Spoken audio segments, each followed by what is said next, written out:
Aí ela perguntou, faz quanto tempo que vocês estão juntos? Eu falei, 2 anos. Aí ela falou, pois é, eu tenho uma coisa para te contar. Ele é casado com a minha enteada e ela está grávida de 7 meses e é uma gravidez de risco.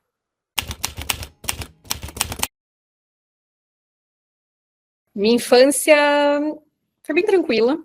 Sou filha de 2 paranaenses maravilhosos que na verdade, a minha infância foi sempre me mudando muito, de cidade para cidade. Eu nasci em Rondônia, mesmo com toda a minha família no Paraná, eu nasci em Rondônia. Depois eu fiquei 1 ano em Rondônia, me mudei depois para o Amazonas, fiquei 2 anos no Amazonas, e daí depois eu digo que a gente voltou para o Paraná, né, quando eu tinha 4 aninhos. Dentro do Paraná, a gente mudou para pelo menos umas 6, 7 cidades. Meu pai era funcionário público, então todo ano ele era transferido, né? E até os 10 anos de idade foi essa loucura de mudanças. Depois, com os 10 anos, a gente voltou para a cidade natal dos meus pais, e lá eu fui criada até os 17 anos. Foi onde eu realmente criei raízes, onde eu tive as minhas amizades de infância, que inclusive eu tenho até hoje, tive toda a minha adolescência lá, meu primeiro namorado lá. Só que durante a minha adolescência, teve um período de 4 anos, que foi um período meio complicado para mim, que foi onde eu fui vítima de pedofilia. E eu era pessoas próximas, era uma pessoa, um homem próximo da família do meu pai, amigo do meu pai, e era um abuso, era um assédio verbal e visual. Então, eu passei por isso 4 anos, eu nunca tive coragem de contar para ninguém, obviamente, porque quando a gente é, né, vítima de pedofilia, a gente sempre tem medo das pessoas não acreditarem, de julgarem a gente. Então, isso foi uma ferida que eu acabei carregando por muito tempo, até depois conseguir resolver tudo isso com terapia, mas isso é uma coisa que eu carreguei por muito tempo durante até a minha vida adulta, a fase adulta.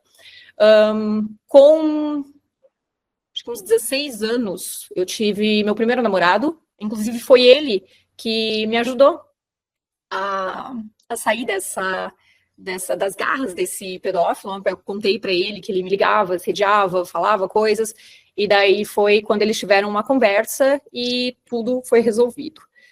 Ele parou de me perseguir e eu continuei namorando esse menino até meus 17 anos.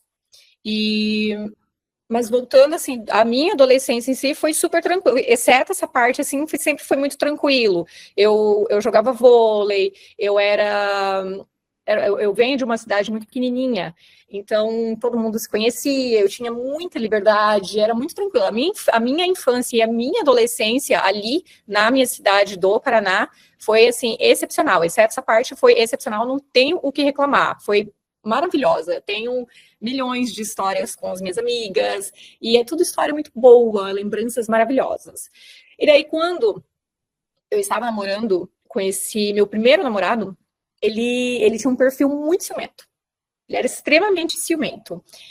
E ele tinha um jeito um tanto violento, eu vou até te dizer. Ele nunca avançou em mim, nunca fez nada, mas ele tinha um perfil um pouquinho mais puxado ali pro perfil um pouquinho, não diria narcisista, porque não deu tempo ali de eu identificar, e obviamente eu não tinha maturidade para identificar isso.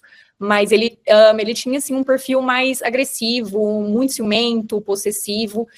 Só que eu era completamente apaixonada por ele, e na minha cabeça aquilo era normal, porque era meu primeiro relacionamento. Então ele veio e mostrou para mim um primeiro relacionamento desse jeito. Só que chegou um tempo que eu me cansei daquilo, porque eu sempre fui muito livre, eu sempre tive muita liberdade. E daí eu conversei com os meus pais e falei para eles que eu tinha muita vontade de ir embora do Brasil. E daí eu resolvi, comprei uma passagem e fui embora para a Inglaterra. Eu avisei ele que eu estava indo embora para a Inglaterra uma semana antes de eu realmente ir embora. Minhas passagens já estavam compradas, já estava tudo comprado, e eu só avisei ele uma semana antes, porque eu tinha medo da reação dele. Ele chorou muito, e pediu para ir junto. Eu falei para ele esperar, para eu chegar lá, e quando eu chegasse lá, eu agitaria as coisas, e daí ele iria também. No dia que eu cheguei lá, eu já liguei para ele, e eu terminei com ele. Eu cheguei, Horas depois, eu fiz a ligação e terminei com ele. Eu me vi, assim, completamente livre. Ali, eu acredito que tenha sido mais uma fuga do que necessariamente uma vontade de ir para o exterior. Apesar de que eu já estava estudando inglês. Então, eu tinha um pouquinho aquela vontade, mas eu acho que juntou o útil ao agradável. Eu fui muito cruel nas minhas palavras. Só que eu carregava já uma mágoa dele, porque uma coisa que eu descobri um pouco antes de eu vir embora, acho que as pessoas começaram a me contar, porque já sabiam que eu ia vir embora, né, naquela semana, muitas pessoas vieram me contar que ele me traía. Então eu já fui, já não pensei muito, eu simplesmente fui, deixei acontecer as coisas. E quando eu cheguei lá, essa foi a primeira ligação. E eu falei para ele que ele atendeu o telefone, eu falei, oi, você lembra que eu falava para você como que eu não sabia como seria minha vida sem você? E ele disse sim. Eu falei, pois é, agora eu sei e eu gostei. E eu não quero mais você. Eu tenho a consciência de que eu fui muito cruel com as palavras, ele chorou muito, ele ficou muito mal. Mas também eu pensei em mim e eu me senti bem. Eu me senti bem ao mesmo tempo, sabe? Por estar fazendo aquilo. Eu retribuí um pouco da dor que ele tinha me causado. Mais uma vez, eu tinha 17 anos, não tem muita maturidade para esperar da gente. Hoje eu teria feito diferente? Talvez sim. Mas também não acho a pior situação aí nesse caso. Fiquei 6 meses na Inglaterra. Lá na Inglaterra, durante esses 6 meses, não tive muito relacionamento, trabalhei muito, conheci pessoas, inclusive até me envolvi é, muito, fui muito superficialmente com uma pessoa do Paquistão, ele era paquistanês, muito querido, me tratava feito uma rainha. Só que eu sabia que, né, a diferença de cultura ali jamais daria certo. Então, depois desses 6 meses, morava eu, uma amiga e mais 2 pessoas. Nós dividíamos uma casa. E essa minha amiga, ela estava trabalhando lá ilegal. E eu era estudante. Só que eu também estava trabalhando ilegal. Eu não podia trabalhar. Eu era somente estudante. Então, nós tivemos que... Então, eu trabalhava ilegalmente. E a imigração, na época, foi atrás da minha amiga. E perguntaram minha identidade também, e eu tive que, obviamente, me identificar, e eles viram que eu estava trabalhando, e eu fui deportada junto com ela. Então, 6 meses depois, né, de Inglaterra, eu fui deportada, voltei para o Brasil. Então, quando eu cheguei no Brasil, eu me vi numa situação de que eu não queria mais estar ali, eu não queria mais estar naquela cidade. E um detalhe, esse meu ex-namorado, agora, ele... Quando eu terminei com ele, ele se mudou para o Mato Grosso. Ele foi morar lá com a irmã dele no Mato Grosso, e, e eu nem estava sabendo direito, eu sabia pouco, porque a comunicação na época era muito fraca, né? Era muito ruim, não tinha como, era uma ligação por semana que eu fazia com os meus pais, pelo orelhão ainda, era uma loucura. Isso foi em 2003, por aí. Então, quando eu voltei para o Brasil, parecia um outro mundo, assim, eu não me reconhecia, eu não me vi mais ali. Era sair de Londres para chegar numa cidade, voltar para uma cidade de 4.500 habitantes. Então, foi um choque de realidade ali para mim. E a questão ali do pedófilo ali na minha cidade já não me atrapalhava mais, já não me incomodava, não me importava mais com aquilo. E esse meu ex-namorado, ele já não morava ali também. Então, para mim estava tudo tranquilo, mas eu não me via no Paraná, não me via ali naquela cidade. Na verdade, eu não me via nem no Brasil mais. Então, um ano depois, eu resolvi tirar meu visto de turista, mais uma vez, para ir para os Estados Unidos. E daí consegui meu visto, foi um perrengue para eu conseguir esse visto. Meu pai me ajudou, mas mesmo assim, antes de... Ele não queria, né? E, obviamente, meus pais não queriam que eu fosse embora mais uma vez, porque já tinham sofrido toda a questão da deportação, querendo ou não, tiveram que arcar com as consequências e financeiramente, né? E na época a gente não era uma família que tinha muito sobrando, né? Mas eu insisti, eu falei que eu queria. As últimas palavras ali que eu ouvi, mais ou menos, foi: você não vai conseguir. Eu falei: eu vou conseguir. E quando eu cheguei no consulado, eu olhei, né, para a mulher, e ela não olhou meus documentos, não olhou nada, e ela falou: não, você não vou te dar o visto. Aí eu olhei e falei: por quê? E todo mundo, quando vai tirar o visto, todos falam para não discutir com as pessoas ali, né? Mas eu discuti, eu perguntei para ela, tá, mas por que você não vai me dar o visto? Eu não aceitei o não. E daí ela, não vou te dar o visto porque você não tem um vínculo aqui no Brasil que prove que você vai ficar, né, que você vai lá para Disney e vai voltar, porque eu tava com um pacote completo para Disney. Eu falei, não, mas você nem olhou o meu imposto de renda, você não olhou nada, meu. Olha aí, dela, não vou te dar o visto. Aí eu joguei meus documentos por baixo do guichê, eu falei, olha aí, meu pai é rico, meu pai pode pagar o que eu quiser. E eu confiei nessas palavras, eu acreditei muito nessas palavras, e eu acho que isso, de alguma forma, funcionou porque ela me deu visto, eu consegui visto. Então, mas foi um visto muito estranho, porque ela me deu um visto para 3 meses, e nesse visto estava especificamente escrito, vai ficar na Disney por 10 dias. Nunca ninguém viu isso, mas o meu estava lá. Obviamente, tudo sempre acontece comigo. Voltei para o Paraná e fiquei ali aquele tempo, eu não lembro mais ou menos quanto tempo eu fiquei, desde o do visto até eu fui para os Estados Unidos em fevereiro de 2005. Então, nesse ano que eu fiquei no Brasil, também não tive nenhum relacionamento, tive um paquerinha aqui, outro ali, mas nada que fosse relevante hoje.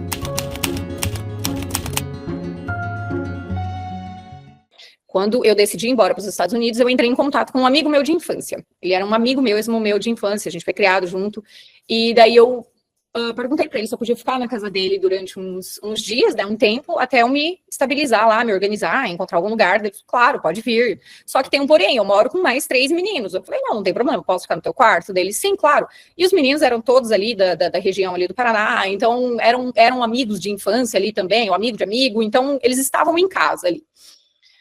E fui para os Estados Unidos em fevereiro de 2005. Cheguei lá, meu amigo foi me buscar no aeroporto, aí eu tive que ir para Orlando, e lá dentro de Orlando eu comprei um ticket eletrônico para ir até Nova York, porque eu morava do lado de Nova York, em Connecticut. Então, fui até Orlando, fiz o check-in em Orlando, fui para Nova York e fui para casa do meu amigo. Meu amigo me pegou no aeroporto e falou assim, olha, eu moro com mais 3 meninos, só que é o seguinte, um deles namora. E a namorada dele falou que não vai conversar com você, ela não vai nem olhar na tua cara. Aí eu, tá, mas por quê? Dele, eu não sei, ela tem ciúmes dele e ela falou que não quer amizade com você. Tá, tudo bem. Cheguei lá na casa, né? Cumprimentei todo mundo, conheci todo mundo, obviamente seriam meus colegas de quarto por um tempo, colegas de casa por um tempo. Me dei super bem com eles, eu sou uma pessoa que eu me dou bem facilmente com as pessoas. E nisso, né, a gente começou a criar uma certa amizade, e uns dias depois, eu cheguei lá em fevereiro, né, então era muito frio, era época de inverno, tava muita neve, teve uma festa, e eu não fui convidada para essa festa, né, ninguém me conhecia, e os meninos todos foram. Falei, cara, vão, tá super tranquilo, eu fico aqui sozinha, muito de boa. E um deles ficou. O que ficou era o que tinha a namorada. E ele não tinha ido para casa da namorada, porque a namorada morava numa outra cidade, aproximadamente uns 70 quilômetros, 80 quilômetros de onde ele morava, de onde a gente estava morando. E ele não foi porque estava nevando aquele dia, é muito perigoso dirigir na neve lá. Por mais que os carros são equipados, mas ainda é perigoso. Então ele falou, não, eu vou ficar aqui, vou te acompanhar, não tô afim de ir nessa festa, tranquilo, mas a gente ficou assim muito na amizade, eu pelo menos estava levando na amizade.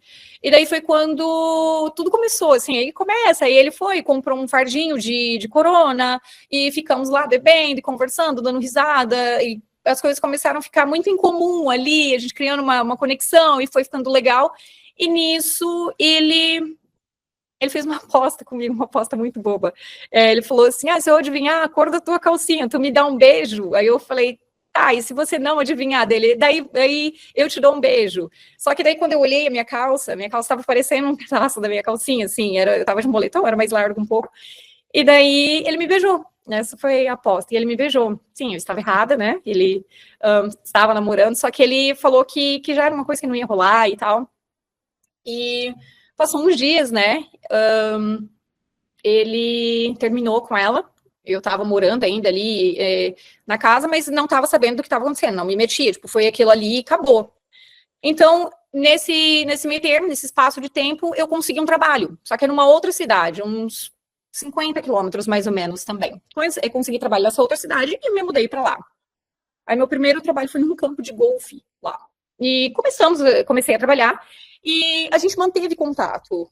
A gente conversava muito pelo MSN. Passaram 6 meses a gente conversando por MSN e um dia ele me manda uma mensagem no celular, né? E ele fala assim, eu tô aqui na sua cidade. Eu falei, que legal, onde é que tu tá? E daí ele falou, eu tô em tal rua. Ele estava aproximadamente uns 500 metros da minha casa, de onde eu morava. E era uma cidade grande. E daí eu falei, cara, eu não acredito, tu tá praticamente na mesma rua que eu moro e tal. Eu falei, vem aqui. Daí ele falou, eu vou ficar aqui um pouco nessa festa e depois eu vou aí. Eu falei, eu moro com uma galera aqui super legal, venha pra cá. E a gente tava fazendo festa, acho que era um final de semana. E daí ele chegou lá, e a gente imediatamente, a gente se beijou e ficamos. E desde aquele dia, a gente nunca mais se largou. Né? A gente não se largou mais. Não houve um pedido de namoro oficial. E a gente começou a ficar, começou a ter um relacionamento e começou a ter uma coisa séria. E foi final de semana. Daí nas quartas ou quinta-feira, quarta-feira de toda semana, eu ia para casa dele. E daí eu voltava no outro dia de manhã e no final de semana ele vinha para minha casa. Então a gente namorou assim por 1 ano e pouquinho. Foi quando a gente decidiu se mudar, morar juntos, né? E daí a gente morou junto, começou, foi bem tranquilo, a gente se dava super bem. Só que daí eu comecei a entrar numa época da minha vida que eu tava muito pirada com limpeza. E eu brigava muito com ele. Ele entrava em casa, assim, eu não conseguia nem olhar a marca da meia no chão. E daí ele, cara, isso não tá normal, não é legal, não pode ser, não pode ser. E nisso, o pai dele também estava doente, estava com câncer.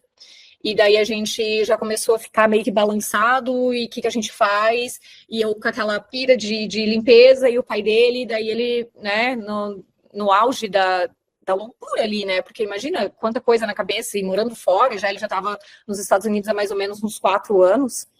Aí ficou aquela indecisão, se eu for embora, eu deixo ela para trás, se eu não for, eu vou deixar meu pai, o que acontece? E daí, graças a Deus, assim, abriu uma brecha na lei e nós conseguimos, ele conseguiu se legalizar. E daí ele conseguiu o green card dele e ele se acalmou, ele conseguiu vir para o Brasil, conseguiu ver o pai dele, viu que o câncer não era tão agressivo quanto tinham passado para ele. Graças a Deus foi um câncer mais ameno, foi mais tranquilo, fez o tratamento, ficou tudo certo.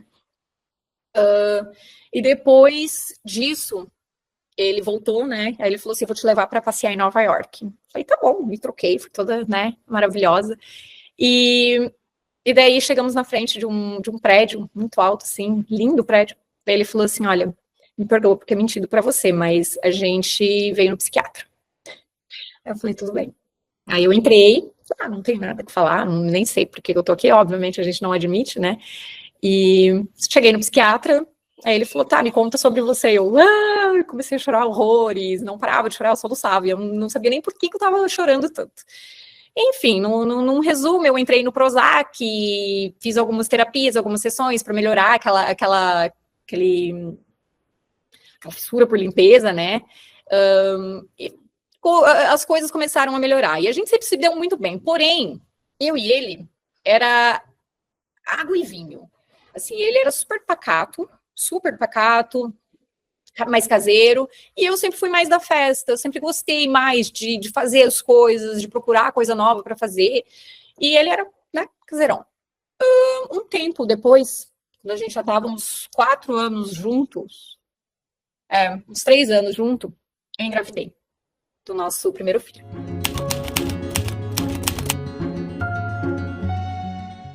Eu engravidei, e para mim foi uma gravidez, assim, muito inesperada. Eu nunca, na minha vida, eu tinha imaginado ter um filho. Então, eu chorei muito, muito. E quando eu descobri porque eu tava sentindo muito sono. E a gente tava numa festa e falaram assim, cara, tu tá grávida. Eu falei, é capaz, né? A gente sempre se cuidava. E eu realmente tava grávida. Foi uma vez que a gente não se cuidou e ele me deu o golpe da barriga. Então, e um pouco antes disso, ele tinha falado, assim, numa festa um dia, ele falou assim, o ano que vem eu vou ser pai com ou sem você, mas eu quero ser pai. Então, quando eu descobri a gravidez ali, né, ele me deu o golpe da barriga, todo mundo ficou tirando sarro, aquela brincadeira, né.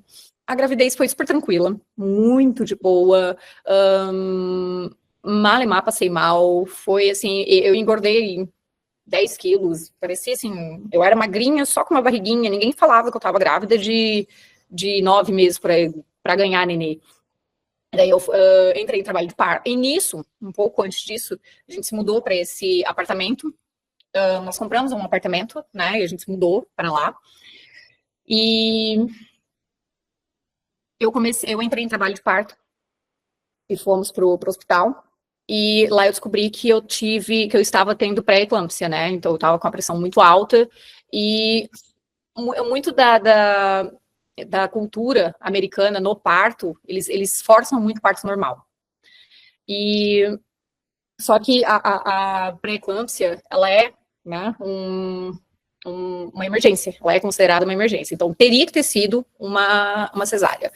Então eu cheguei lá no hospital passando muito mal já, em trabalho de parto, obviamente com muita dor, me medicaram, aplicaram uma primeira anestesia e não pegou no meu corpo. Meu corpo rejeitou a anestesia, não pegou, não funcionou e eu continuei sentindo muita dor, porque lá nos Estados Unidos é normal você tomar anestesia mesmo para parto normal. E eles não estavam considerando a cesárea de forma alguma. Tomei mais uma epidural, não sei como é que fala em português, nas costas. Aí começou a fazer efeito, só na segunda. Aí, só que nisso eu tava muito drogada, porque me aplicaram muitos remédios na veia para baixar minha pressão, para controlar minha pressão. E eu não conseguia, eu olhava para os médicos assim, eu via, tipo, 5 médicos na minha frente e só tinha 2. Então foi assim, foi bem traumático esse episódio, mas graças a Deus, assim, eu entrei em trabalho de parto 6 horas da manhã, 6:30 da manhã, e quase 5 da tarde meu filho nasceu, 4:49 da tarde meu filho nasceu. Ele nasceu super saudável, foi super tranquilo. Daí, obviamente, eu fui para UTI para ficar em observação, saí da UTI no outro dia, fiquei no hospital. E as coisas fluíram assim, bem tranquilo com ele. Só que eu ainda precisava daquele repouso, daqueles cuidados médicos em casa. E eu tinha que ficar deitado do meu lado esquerdo por uma semana até a minha pressão se regular.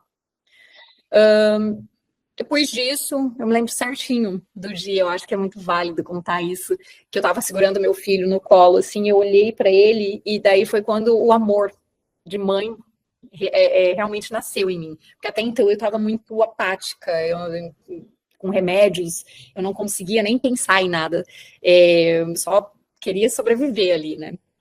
E ali, nesse dia, eu segurando ele, eu senti aquele amor, assim, que é inexplicável. E daí eu, né, até me arrependi depois, no começo, de ter chorado, porque eu estava grávida. Eu falei, meu Deus, né, que coisa. Depois disso, o nosso casamento, por um tempo, ficou tranquilo. Só que eu sempre falo, para todos os casais que eu vejo até hoje, quando a mulher engravida, né, quando o casal engravida, eu sempre falo para eles, eu falo, olha, cuida, porque depois que a criança nasce, sempre tende a perder o papel de homem ou de mulher. Porque eu passei por isso. Então, no nosso caso, ele perdeu o papel de homem e ele abandonou o papel de homem, marido, e ele adotou o papel de pai só. Então ele é um pai excelente, maravilhoso. Eu não tenho mais 10 vidas, eu escolheria ele como pai dos meus filhos nas próximas 10 vidas. Só que como marido a gente começou a se desconectar completamente. Então ele queria chegar em casa e ficar quietinho, fazer as coisas, e eu já queria eu já chegava em casa, eu trabalhava meio período, então eu chegava em casa, eu queria, sei lá, pegar e ir para algum lugar, sair, jantar com ele, e isso não estava acontecendo mais. Eu falei, cara, vamos viajar, vamos fazer alguma coisa. Aí nesse meio termo assim, eu me legalizei. Depois de 1 ano do meu filho, eu me legalizei. E daí a gente vinha pro Brasil e falava assim, vamos aproveitar, então nossa família fica com ele, vamos sair eu e você. E daí eu comecei a ouvir, sair eu e você pra quê? Só nós dois? Fazer o quê? Só nós dois? Então essas coisas começaram a meio que desanimar, a gente começou a se desconectar completamente. Ele era o pai da família, o pai perfeito, saía para o trabalho, nunca desconfiei de nada, nunca peguei o telefone dele para olhar mensagens, se tinha mensagem com mulher, ele sempre foi um homem muito íntegro, muito correto, tanto como homem no trabalho, em qualquer coisa, ele é extremamente correto. Então, quando eu pegava o celular dele, obviamente era para fazer alguma coisa que o meu não estava perto, então era tudo muito natural, essa questão de celular para mim, confiança, internet, né, Facebook, na época era o Facebook que a gente usava, era super tranquilo. Então, nisso, eu acho que as coisas começaram a meio que se desgastar, nosso relacionamento se desgastar. Aconteceu um episódio que, um tempo depois, aconteceu um episódio que ele tinha um amigo nosso, né, que vinha pro Brasil, que também era legal, vinha pro Brasil, só que a esposa dele não era legal. Então ela não podia, legal, e no caso não tinha os documentos, né, para sair e vir do país. Então ele vinha pro Brasil, e ele, meu Deus, fazia uma arruaça, ele aproveitava tudo e saía para tudo que é canto, ficava com um monte de mulheres aqui e tal. E uma dessas mulheres, que ele ficou, eu conhecia. Por um grande acaso, eu conhecia. Mas eu soube da história, eu nunca falei nada para ninguém, nunca me envolvi nesse assunto.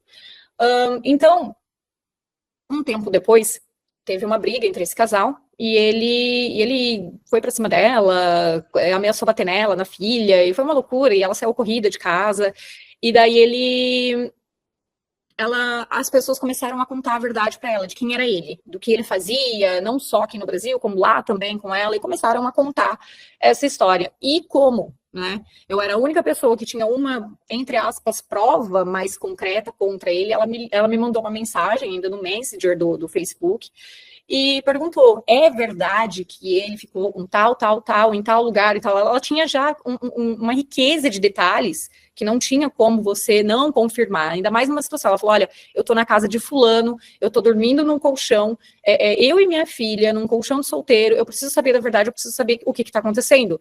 E eu falei para ela, é verdade, é verdade. Essa parte aí que você me perguntou, é verdade, eu confirmei. E nessa confirmação, ela mostrou para ele, pro marido dela, e falou: olha, a Stephanie me contou toda a verdade. E daí ele, né, no bêbado, saiu para uma festa, ficou bêbado e foi lá em casa, nesses dias ali. Foi lá na nossa casa, bateu na porta e eu tava no meu quarto assistindo série, não sei, assistindo TV. Meu filho já estava dormindo, né, pequeno, já estava dormindo. E daí o pai deles, né, abriu a porta e ele foi lá no quarto me chamar. Ele falou: Stephanie, o fulano está aqui e ele quer saber o que você fez. O que você fez? E ele, né, ele já fez uma pergunta meio que me acusando. Falei: como assim, o que eu fiz? E daí ele falou alguma coisa para ela, para a esposa dele. Eu falei: não, só confirmei o que ela me perguntou. Aí ele falou: ele tá ali na cozinha, ele quer falar com você. Então tu imagina um cara de 2 metros de altura, praticamente, de lado também, gigantão, ele era muito forte, para não dizer, né? E ele começou a gritar comigo, dar de dedo na minha cara, né? E eu olhando para cima, com o cara dando de dedo na minha cara e falando que ia me matar a minha família, que não era para eu me intrometer na vida dele, me esculachou. E eu, né, meu marido na época, ele simplesmente assistiu aquilo de camarote. E não fez nada. Eu simplesmente, obviamente, eu virei as costas e voltei pro quarto, né? Eu fiquei assustado, não sabia o que ele era capaz de fazer ali, principalmente bêbado, né? Fui pro quarto e eu só olhei para meu marido e falei assim: olha, eu não quero contato com essas pessoas nunca mais na minha vida. Era um grupo de amigos ali que eu já não me identificava, não me encaixava com aquelas pessoas. Eu não gostava. Então ali eu já dei até graças a Deus, eu falei: olha, que bom, que pelo menos a gente não tem que nem mais lidar com esse povo, que eram umas pessoas que não queriam crescer na vida, qualquer coisa estava bom, e se juntava só para falar de outras pessoas, então aquilo para mim não era um ambiente mais, não era um ambiente agradável, eu nunca gostei de conversa. E daí no outro dia, né, ele acordou, nós tínhamos uma empresa de construção nos Estados Unidos, e esse cara que deu de dedo na minha cara, ele fazia uma parte da construção, mas era com o negócio dele, não tinha nada a ver com a gente.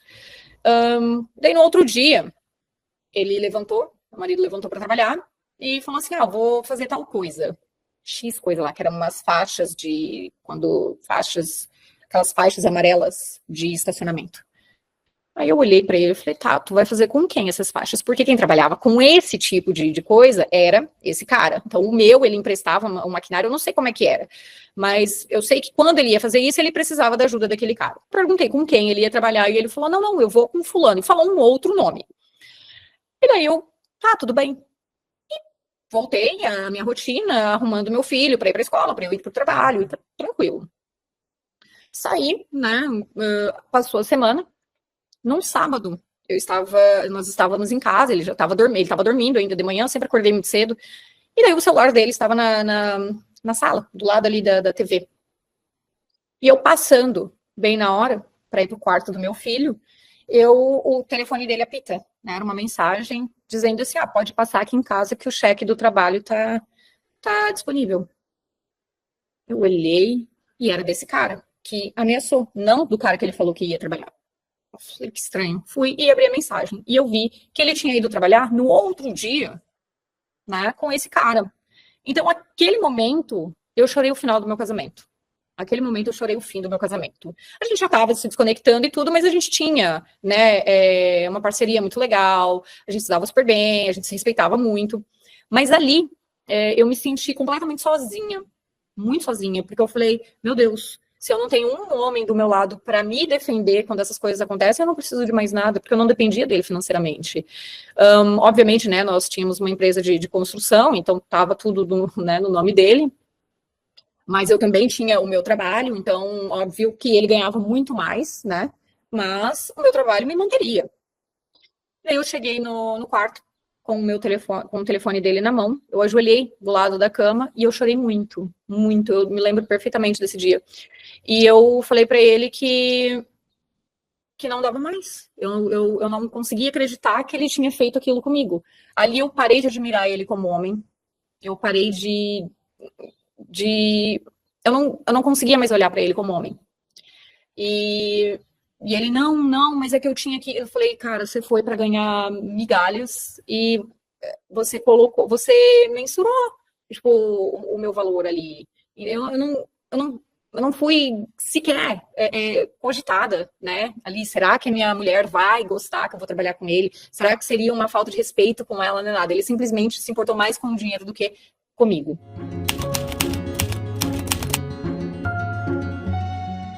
Depois desse dia, eu ainda, né?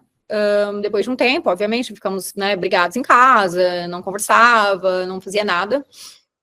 E depois desse tempo, eu pedi para ele sair de casa. Ele saiu de casa, ficou 2 dias fora e voltou, me perdoa, eu vou mudar, aquela coisa. E, né, eu com um filho pequeno, tá, vamos tentar, e tentamos. Fomos ficando mais 1, 2, 3 anos, e daí as coisas começaram a melhorar entre nós, e daí, vamos tentar mais um filho. O meu filho, ele já vivia pedindo, né, eu quero um irmão, quero um irmão, quero um irmão. E daí aí a gente, vamos tentar. Quando a gente pensou em tentar, eu já estava grávida. Então, foi mais uma, assim, que foi meio que planejada. E depois disso, depois que eu engravidei, eu tive a certeza de que eu não queria mesmo. Foi uma coisa, assim, muito surreal. Eu não sei o que aconteceu com os meus hormônios, mas eu tinha certeza. E daí tivemos uma menina, né? Minha filha nasceu. Meu filho já tinha 6 anos, aí a minha filha nasceu. 1 ano depois, aí nisso, nós compramos uma casa, reformamos ela inteira, aumentamos, inclusive, a casa, maravilhosa. E quando era pra gente entrar nessa casa, eu travei totalmente. Travei e eu falei pra ele, eu não quero morar aqui, não quero morar aqui. Eu já não estava mais bem, nem emocionalmente, nos Estados Unidos, eu queria vir embora pro Brasil. E eu falei pra ele que eu queria o divórcio, eu não queria mais. Na verdade, a gente nunca foi casado no papel, né? A gente simplesmente se juntou e ficou. Ele me pediu em casamento 2 vezes nesse meio termo, só que eu não lembro como que foi a primeira. É até horrível, né, isso. A segunda eu lembro que foi na praia aqui no Brasil, e eu aceitei, mas ficamos noivos, mas nunca de fato casamos. E daí foi quando nós terminamos a reforma da casa e eu falei para ele que eu não queria mais, que era melhor a gente vender a casa, que era mais fácil a gente nem entrar na casa para depois ter que fazer mudança para entrar e sair, ficar no nosso apartamento mesmo. E enquanto houve enquanto anunciamos, né, a venda da casa, eu vim para o Brasil, né, fiquei aqui uns dias. Ele ficou com os meus filhos, né, com os nossos filhos nos Estados Unidos. Eu fiquei uma semana aqui no Brasil, porque eu queria procurar algo para fazer aqui no Brasil. Então, eu foquei muito em franquias, né, porque como eu tinha ido muito nova para os Estados Unidos, eu fui com 18 anos para os Estados Unidos, então eu não sabia o que era, né, trabalhar no Brasil, leis do Brasil, burocracia do Brasil, eu não sabia nada. Então, eu procurei franquias que eu achei que fosse algo mais mastigado, né. E por um grande acaso, eu conheci uma pessoa, né? Tava eu e meu pai, nós conhecemos um senhor que ele tinha uma loja de tintas para vender, tinta imobiliária para vender. E compramos, né? Eu comprei, eu me apaixonei pela loja. E como a gente já estava no ramo, né, de pintura e construção dos Estados Unidos, eu pensei, maravilha. Só que eu compraria essa loja e eu teria que vir embora com os meus filhos para o Brasil. E eu achei muito injusto isso, porque, no caso, ele sempre foi doido para voltar embora para o Brasil também. E eu estaria separando ele dos filhos dele. Tipo, se a gente não estava se conectando mais, beleza, mas ele era um pai excelente, ele ama aqueles filhos dele profundamente. Então, ali ficou aquela briga interna minha, sabe? Foi quando eu liguei para ele, daqui do Brasil mesmo, eu liguei para ele, eu falei, viu, eu tenho uma proposta para te fazer. Eu encontrei essa loja, eu achei muito legal, tem uma proposta legal, os números legal, aqui tá tudo muito legal. Só que era um senhor que não aguentava mais trabalhar, ele queria se aposentar. E eu falei pra ele, tu quer ser meu sócio? Aí ele falou, quero, eu tô indo pra aí. Então daí ele esperou eu voltar, né, porque eu tinha uma semana aqui no Brasil, ele esperou eu voltar, na outra semana ele veio pra olhar a loja. Ele olhou a loja, e compramos essa loja. Ele ligou para mim e falou, negócio fechado, compramos a loja. Nisso a gente já tinha vendido a casa, lá nos Estados Unidos. Foi tudo muito rápido, as coisas aconteceram muito rápido. Então eu estava lá nos Estados Unidos e eu fiquei mais um mês e quase 2 meses lá nos Estados Unidos e eu já tive que vir embora para assumir a loja, entende? Antes disso, nós fomos para Cancún, né? Nós 4, família, só que nós já estávamos separados. Foi muito tranquilo. Eu dormi numa cama com meu filho, com a minha filha, e ele dormiu na outra cama com o nosso filho, e foi super tranquilo. As crianças ficavam lá com as babás, né? E nós ficávamos lá curtindo o vibe do hotel, ali, do resort que a gente estava. Foi tudo muito tranquilo. A gente não se tocou, não se pegou, nada, assim, mesmo sob efeito de álcool.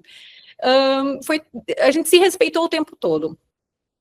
Voltamos, né, para os Estados Unidos, organizei as minhas coisas e vim embora para o Brasil. Ele continuou nos Estados Unidos, ele ficou 6 meses nos Estados Unidos para organizar a venda de empresa, carros, as coisas que a gente tinha lá, ele tinha que organizar. E nisso eu estava trabalhando para a nossa empresa aqui, no Brasil. Ele veio 2, 3 vezes, eu acho, para o Brasil nesse período, né, nesses 6 meses, ele veio umas 2, 3 vezes para o Brasil, e, né, para ficar com as crianças, ele ficava na minha casa, ele ficava no meu apartamento, e ficava no quarto da minha filha, e a gente sempre se respeitou. Ele voltou para o Brasil, ele ficou morando com a gente 2 meses, até ele encontrar um apartamento para ele. Só que nesses 2 meses, eu acho que a ficha bateu ali para ele, e ele não queria sair do apartamento. E aí a gente começou a ter conflitos, porque eu realmente já estava decidida, eu não queria mais. Ele voltou em dezembro. Eu vim para o Brasil em maio. Ele voltou para o Brasil em dezembro. Só que em novembro eu conheci uma pessoa. E eu me apaixonei profundamente por ele, assim, perdidamente. Assim, para mim, eu acho que aquilo ali foi um encontro de almas. Foi um relacionamento de 2 meses, maravilhoso, só que foi, assim, o que pesou foi a distância. A gente morava muito longe um do outro, mas, assim, eu guardo com muito carinho essa memória dele. E nisso, o meu ex-marido voltou, né, em dezembro, aí eu acho que pesou um pouco a questão né, da possessividade, era minha mulher, agora tá com outro, bateu aquele ciúme, por mais que ele nunca tenha sido ciumento. E daí, ele não queria mais sair de casa. Não tô encontrando apartamento, não sei o quê, mas ele nunca, de fato, sentou e falou, tá, vamos então tentar voltar, né, ver se funciona aqui no Brasil. Nunca. Mas ele não saía. Então, ele tava tentando empacar as coisas, né. Eu entendo, dá para entender, ele estava machucado. Mas daí, logo depois, eu tive uma crise muito forte de ansiedade, eu caí no chão, eu comecei a vomitar, de tão nervosa que eu fiquei pedindo para ele sair de casa. Então, aquele dia, ele olhou e falou assim, não, tá bom, me desculpa, eu vou sair. Daí ele ficou, acho que no hotel uns 2 dias e, milagrosamente, encontrou um apartamento do jeito que ele queria e se mudou. E desde então, a gente continuou, assim, super trabalhando juntos. A gente sempre soube separar muito bem as coisas. A gente tinha nossos problemas pessoais, mas no trabalho, era o trabalho, e com as crianças, eram as crianças. Então, minhas crianças nunca viram os pais deles brigando feio. Já viu? A gente dá uma discutida, uma, né, trocada de farpa, mas nada briga, assim, muito mais quente, né, como, não sei como poderia dizer, uma briga mais intensa. Até porque a gente nunca teve brigas intensas, a gente sempre se respeitou muito, assim, a gente é muito calmo, né? Eu sou brava, ele é muito calmo, mas eu sou uma brava diferente. Quando são coisas sérias, eu sei manter a calma e a postura. E ele também. Então, passaram, né, 2 anos e pouco, a gente trabalhando juntos, bem tranquilo. Isso, quando eu me mudei para cá foi em 2018, até 2021 eu fiquei solteira. Conheci umas pessoas, que é esse que eu citei aí, que foi um relacionamento de 2 meses maravilhoso. Só que depois dele também eu nunca mais, né, me interessei por ninguém. Eu sempre tive muito perfil de que eu me apaixonava muito rápido e eu desgostava mais rápido ainda. E daí foi quando eu conheci uma pessoa em 2021, no Insta. Ele me adicionou no Instagram e a gente começou a conversar, ele, né? E eu já tava ali num momento da minha vida que eu tava pronta para um outro relacionamento, eu já tava tranquila. Então, que eu já tava querendo entrar num relacionamento. E eu conheci ele, e ele veio, assim, com um jeitinho muito legal, engraçado, e fui conversando, foi um pouco antes da Páscoa, e daí combinamos de sair, pra gente se conhecer. E daí ele era de uma cidade uns 50, 60 quilômetros daqui, né? Marcamos de sair numa terça-noite e saímos, né? Foi muito legal. Ele contou a história de vida dele, foi quando ele falou para mim que ele tinha tido dois relacionamentos, que ele teve o primeiro casamento dele, onde ele teve 3 filhos, e depois teve um outro relacionamento, mas que não tinha durado muito tempo, e que ele tinha um filho com ela, mas que foi, tipo, meio que um acidente. E a gente meio que se identificou nessas conversas de acidente com filho, casamento e relacionamento. Foi bem parecido, assim, né? Ou ele fez ser parecido. Mas isso foi na terça, ele, né, foi embora, foi uma coisa muito legal, a gente se beijou, o beijo encaixou, foi tudo muito bom, foi bem bom. Aí a gente combinou de se encontrar novamente numa quinta-feira.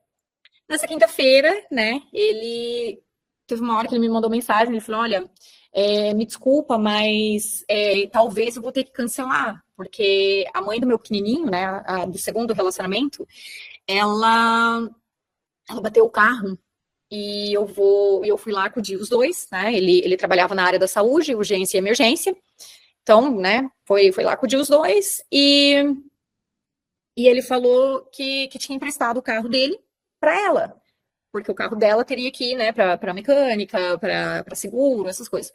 Então, que talvez ele teria que cancelar o nosso encontro na quinta-noite. Eu falei, não, tudo bem, né? Espero que fique tudo bem né, com ela, com a criança, e não, beleza e tal.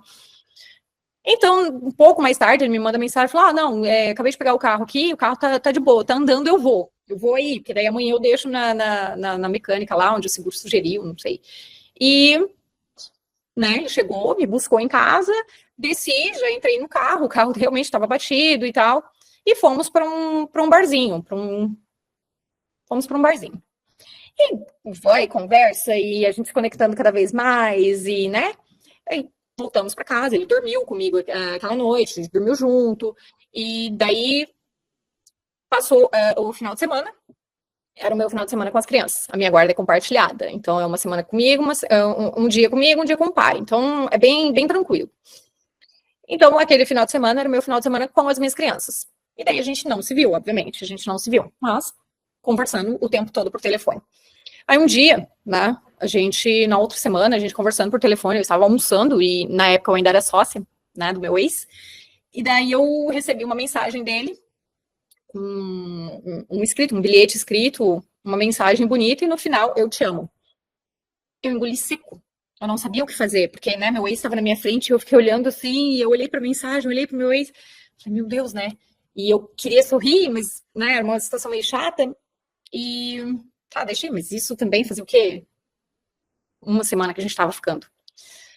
Mas tudo bem. Depois disso, depois de 15 dias, ele um dia chegou lá na minha casa e, né, eu quero conversar com você. Eu falei, vixe, Maria. Aí, né, eu achei que ele ia, sei lá, terminar, alguma coisa assim, porque ele falou bem sério, né? Aí ele falou, né, eu gosto muito de você, você é uma mulher incrível, todo aquele papo. Daí eu, tá. Aí ele, mas, eu falei, tá, mas, e ele, não, mas eu não quero ficar só assim, você quer namorar comigo? E foi e arrancou uma aliança, super romântico, assim, arrancou uma aliança, né, bem linda, e com o meu dedo. Falei, Stephanie, Carrião Fontana, quer namorar comigo? Eu falei, quero, super emocionada. E começamos a namorar. E eu sou uma pessoa que eu sou extremamente ativa no Instagram, em rede social. E, né, eu tava namorando, só que, tipo, eu nunca fiz nada sem pedir autorização dele. E a gente namorando, só que era muito curto esse tempo ainda, tava muito recente. Então eu fui esperando um pouco. Só que daí o tempo foi passando e eu fui começar a questionar. Falei, tá, então eu vou postar você nos meus stories e tem problema? Não sei o que. Não, claro que não, pode postar, pode ficar tranquila. Aí eu postava, marcava ele, mas ele não repostava. E eu, tá, qual que é o problema de não repostar? Ai, porque, né, eu tenho filhos e meus filhos já são grandes, e daí eu tenho medo da reação deles, eu quero apresentar você pessoalmente para eles, para depois, né, ter isso e tarará, tarará. Falei, tá. E nisso foi passando o tempo. Em julho, a gente estava aqui em casa e ele bebeu bastante, né, se passou e foi e dormiu. E alguma coisa estava me incomodando em relação à rede social, estava me incomodando, e daí eu peguei o telefone dele. E ele tinha me passado a senha do telefone dele. Como ele sabia que eu era muito tranquila, eu acho que ele nunca imaginou que eu fosse de fato fuçar no telefone dele. E eu comecei a fuçar no telefone dele e fui nas mensagens do Instagram. E daí eu vi que ele estava em site de relacionamento, vi que ele adicionava as meninas do site de relacionamento lá pro Instagram e ficava mandando mensagem, e eu quero sair com você, e vamos para motel, e vamos tomar um chopp, vamos para um barzinho, vamos para isso, vamos para aquilo. Eu falei, meu Deus, tinha pelo menos umas 7, 8 mulheres diferentes, só no Instagram. E depois no WhatsApp eu não consegui identificar muitas ali, mas 2 eu consegui entender que era, assim, desses papos aí. Eu fui e eu tirei print de todas as conversas na hora e mandei pro meu celular. E apaguei do celular dele. Eu apaguei tudo do celular dele. E como se eu não tivesse mexido. Então, no outro dia, quando ele saiu de casa, né, foi trabalhar, eu esperei um tempo e mandei mensagem para ele, né? Eu esperei uma meia hora, eu sabia que ele ia estar longe, e mandei todos os prints para ele. E daí, na hora, meu telefone tocou, eu não atendi. Eu tava muito chateada, eu tava muito decepcionada. Porque, de fato, ali era a primeira vez que eu estava me deparando com uma situação assim, sabe? Eu fiquei muito confusa. E, né, aí um pouco depois ele me manda foto, tipo, uns 10 minutos depois, ele me manda foto do carro dele batido. Ele bateu o carro. E ele, eu acho que de certa forma ele quis até me culpar por isso, né? Aí eu peguei e falei assim, pede para uma dos seus contatos te ajudar. Não me peça ajuda. E daí ele, por favor, me atende, me liga, eu preciso da sua ajuda. Eu falei, não vou. E eu realmente não atendi ele, não falei com ele o dia inteiro. E depois, mais pro final da tarde, ele me manda uma mensagem, um texto gigantesco, falando de como ele se sentia, de como ele estava envergonhado por ter feito aquilo, de como ele tinha se arrependido, porque eu sou uma mulher isso, fantástica, parceira, e que ele tinha medo de me perder, e que nessa ele precisou dessa validação pessoal, porque ele sabe que ele não tinha um corpo perfeito, que ele era gordinho, que a barriga dele era caída. Então, várias coisas assim, ele se denegriu a própria imagem, né, para dizer que eu era uma mulher, né, acima da média, que é por isso que ele tinha medo de me perder, e nesse medo de me perder, ele acabou procurando outras, mas só para validar o ego dele, só para inflar o ego dele, mas que ele não tinha, né, consumado nenhum fato ali, que ele não tinha ficado com ninguém, que ele poderia me provar. Aí ele ainda pediu, mandou mensagem para uma das meninas ali do WhatsApp, e a menina falou, não, realmente a gente nunca saiu, não sei o quê, E ele foi me mandando os prints. Eu, olha aqui, tal dia que eu falei, eu tava com você. E ele foi, tipo, me entregando todas as provas. E daí ele voltou para casa à noite, né? A gente estava praticamente morando juntos. Voltou para casa à noite e me perdoou, quase chorando, assim, ele tava, né? Com os olhos cheios de chorando. Me perdoa, a gente foi dar uma volta, né? Eu não queria conversar com ele na frente das minhas crianças nunca viram uma briga com o pai deles, não ia ser agora que eles iam ver. E daí a gente, né, falou tudo aquilo de novo que tinha escrito no texto, e daí eu fui entendendo um pouco o lado dele e eu resolvi perdoar e a gente, né, seguiu. Um tempo depois, isso foi em julho mais ou menos, passou agosto, veio o meu aniversário, aí chegou o feriado de 7 de setembro. No feriado de 7 de setembro, eu resolvi apresentar ele para minha família, né? Porque nós não moramos, eu não moro no estado que a minha família mora. Então, levei ele para o Paraná para conhecer a minha família. E isso é uma parte muito forte minha. Se eu chego a apresentar para minha família, porque eu realmente gosto. Até o pai das crianças eu demorei para apresentar para minha família. Então, cheguei lá, né? Ele conhecia a minha família, ele se deu super bem com todo mundo, ele se dava muito fácil com as pessoas, ele era manipulador. Mas todo mundo adorou ele adorou todo mundo e ficou aquela coisa maravilhosa, né? Então, no dia 4 de setembro, né, que a gente estava lá e a gente estava pro feriado do 7 de setembro, ele saiu com um primo meu, ele falou, vou lá ver o carro do teu primo, acho que meu primo tinha uma Maverick, alguma coisa assim, e ele foi lá ver um carro antigo do meu primo. E quando eles voltaram, ele voltou, né, com um buquê de rosas gigante, gigante, e todo mundo já começou a aplaudir, gritar, e meu Deus, e uma tia emocionada aqui, outro tio, meu Deus, o que está acontecendo? E aí ele chegou, se ajoelhou e me pediu em casamento na frente de todos os meus primos e tios e família, sabe? Tinha pelo menos uns 20 ali, que é uma parte muito pequena da minha família, que é bem grande. E eu aceitei, né? Eu aceitei, só que é muito válido dizer que sempre tinha alguma coisinha me dizendo, tem alguma coisa de errado, mas, né, você vai ignorando aquilo, porque qualquer coisinha de errado, ele sempre provava o contrário. Então ele me pediu em casamento, né, e eu aceitei, beleza, estávamos noivos, só que a gente não estava assumido em rede social, então a gente era noivo, com os amigos próximos, com a família minha, com a família dele. Eu já conhecia a mãe dele, não conhecia os filhos ainda, mas eu já conhecia a mãe dele, os irmãos dele, meus cunhados, os amigos de trabalho, já conhecia. Então, eu já estava por dentro de tudo, mas não na rede social, porque na rede social eu ainda não conhecia as crianças. Aí eu comecei a questionar, por que que você me pediu em casamento, se nem os seus filhos eu conheço ainda, então não faz sentido a gente ser noivo, como assim, né? Não, eu vou te apresentar, vamos esperar o momento certo e tal. Tá. Aí chegou, acho que outubro, novembro, que foi outubro, por aí, que foi um feriado. E ele resolveu trazer as crianças aqui para eu conhecer. Ele trouxe os 3 filhos do primeiro casamento. E esses 3 filhos do primeiro casamento dele são simplesmente maravilhosos. Maravilhosos. Umas crianças incríveis.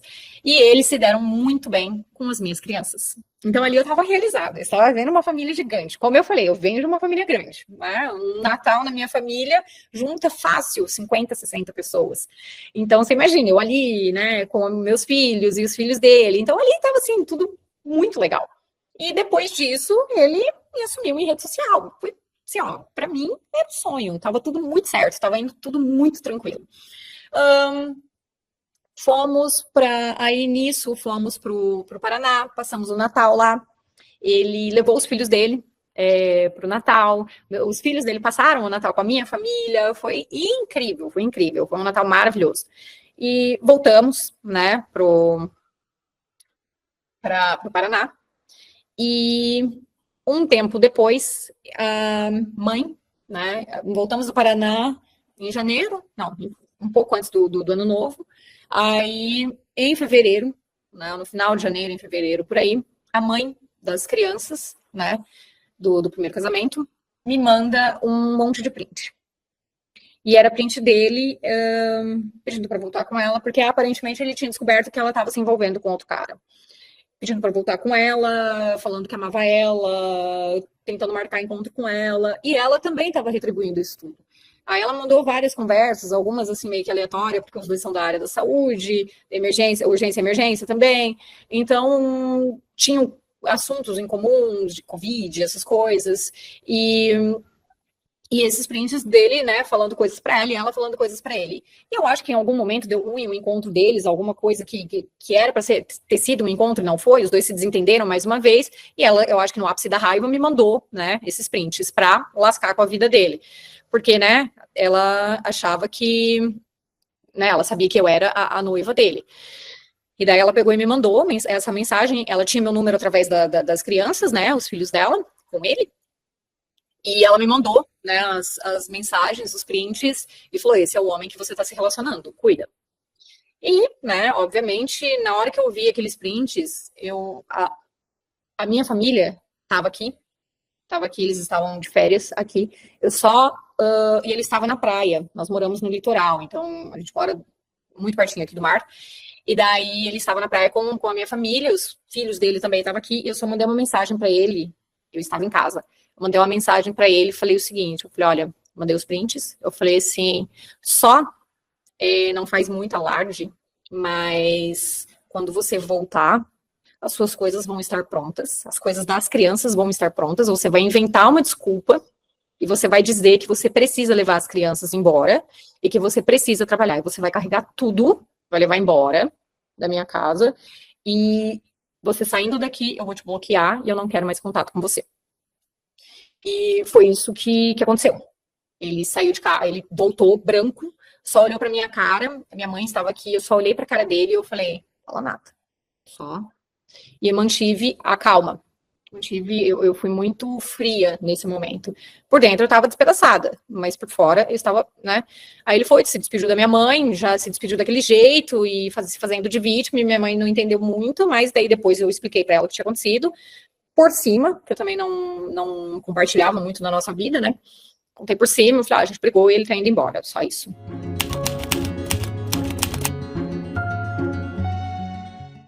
Foi lá para casa da mãe dele, ficou lá na casa da mãe dele, me ligava, me mandava mensagem o dia inteiro, eu bloqueei, daí ele mandava mensagem do telefone da mãe, ligava, a mãe dele me ligou, a mãe dele, meu Deus, esse menino vai morrer, conversa com ele, ela teve que entrar no meio, e eu, não vou conversar com ele, daí as coisas, minha família foi embora, e as coisas começaram a ficar mais calmas aqui em casa.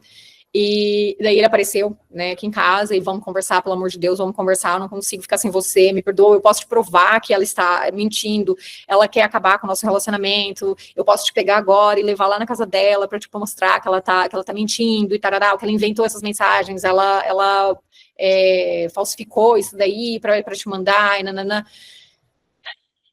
No fundo, eu sabia que ele estava mentindo.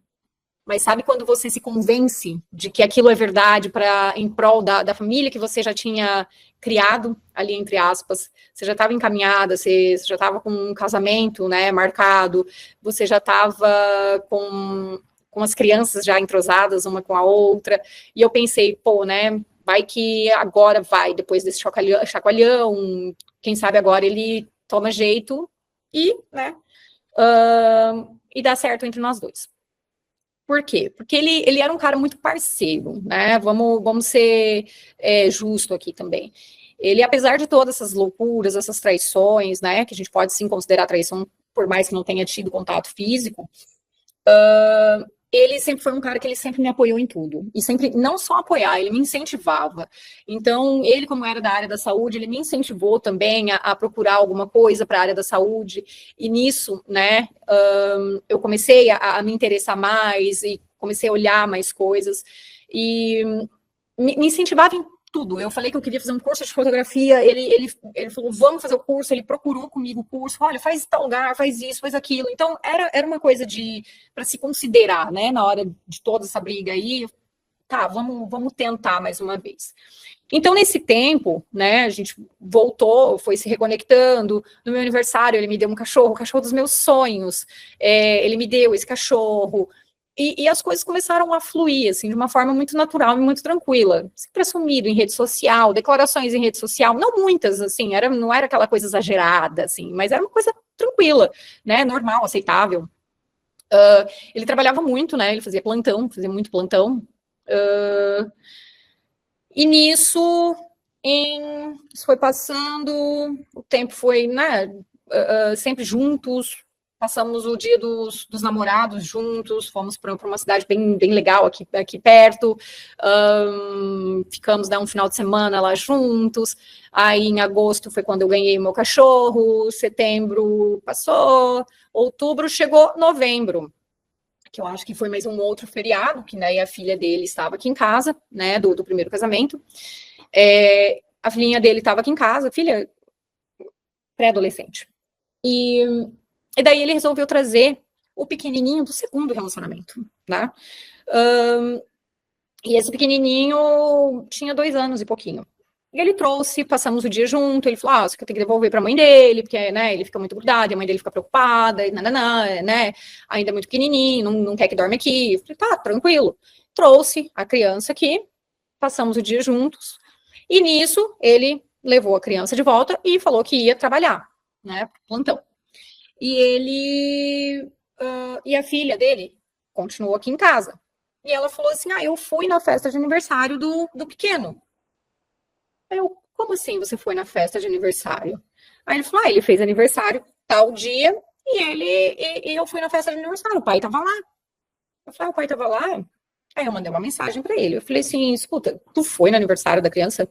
Não porque eu me importava, mas porque ele tinha dito que a mãe ia fazer uma festa de aniversário, né, a mãe da criança, mas que ele não ia porque ele não se sentia confortável, né, em ir na festa sozinho sem mim, mas que ela não estava confortável com a minha presença ainda, que ela precisava se acostumar com isso ainda, então ele resolveu não ir, mas ele falou, mas eu ajudei financeiramente, mas eu não fui na festa, mas eu não vou na festa. Eu falei, tá, isso foi a nossa conversa, tudo bem, não vou me intrometer na sua decisão.